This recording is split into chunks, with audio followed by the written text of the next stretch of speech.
किसान कल्याण के प्रति प्रतिबद्ध मोदी सरकार ने वर्ष 2019 में छोटे और सीमांत किसानों के लिए एक बड़ा और दूरदर्शी फैसला लिया और वो था पीएम किसान सम्मान निधि योजना।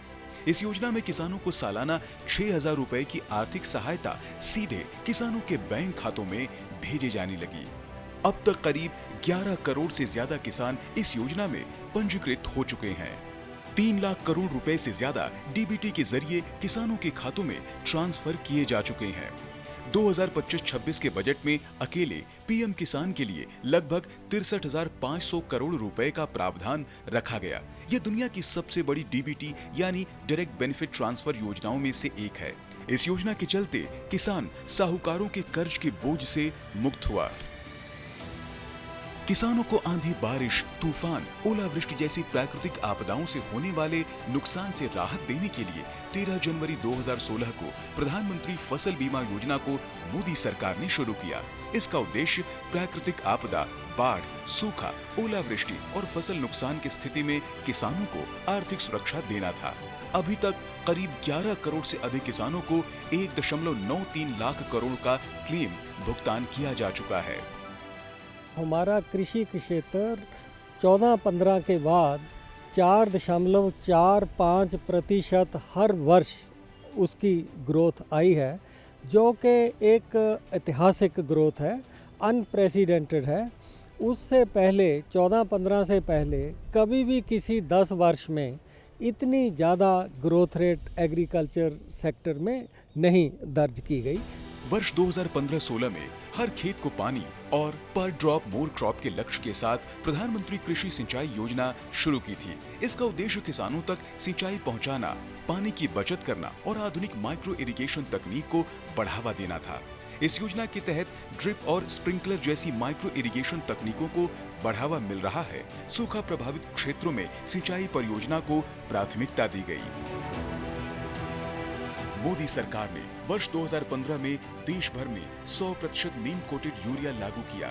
इसका उद्देश्य किसानों को पर्याप्त यूरिया उपलब्ध कराना, कालाबाजारी रोकना और खेती में यूरिया की दक्षता बढ़ाना था।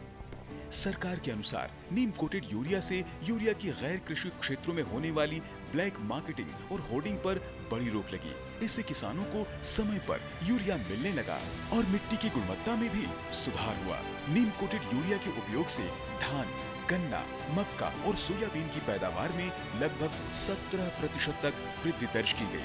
साथ ही कीटनाशकों के उपयोग और खेती की लागत में भी कमी आई।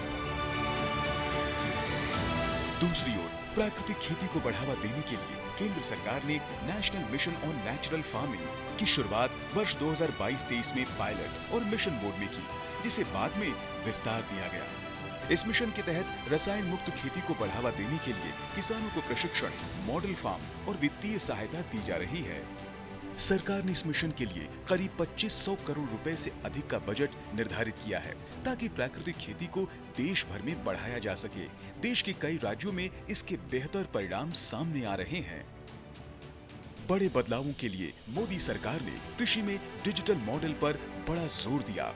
एआई और ड्रोन टेक्नोलॉजी आधारित खेती जैसी योजनाओं को जमीनी स्तर पर उतारने के लिए बड़े और किसान हितैषी फैसले लिए गए।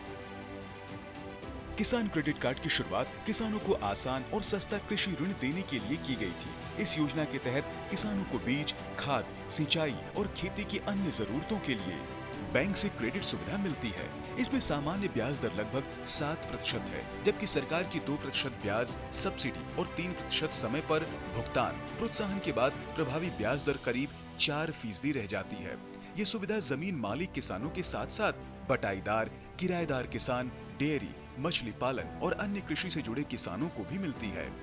भूतपूर्व उपलब्धियां एग्रीकल्चर सेक्टर में रही हैं और उनसे आगे के लिए भी आशा इस सेक्टर से और ज़्यादा बनी। देश की कृषि और किसानों के लिए बड़ी योजनाओं के साथ ही मोदी सरकार ने पिछले 12 वर्षों में एमएसपी 1.5 गुना या कुछ फसलों पर उससे भी अधिक तक बढ़ाकर किसानों के उत्पादन की सरकारी खरीद की। सरकार ने ये सुनिश्चित किया है कि किसान को उसकी फसल की लागत का कम से कम 50% मुनाफा जरूर मिले। प्रधानमंत्री नरेंद्र मोदी का लक्ष्य भारत की कृषि को सहायता आधारित मॉडल से स्थायी आय वाले मॉडल तक पहुंचाने की रही है, जिसमें भारत आज तेजी से आगे बढ़ रहा है।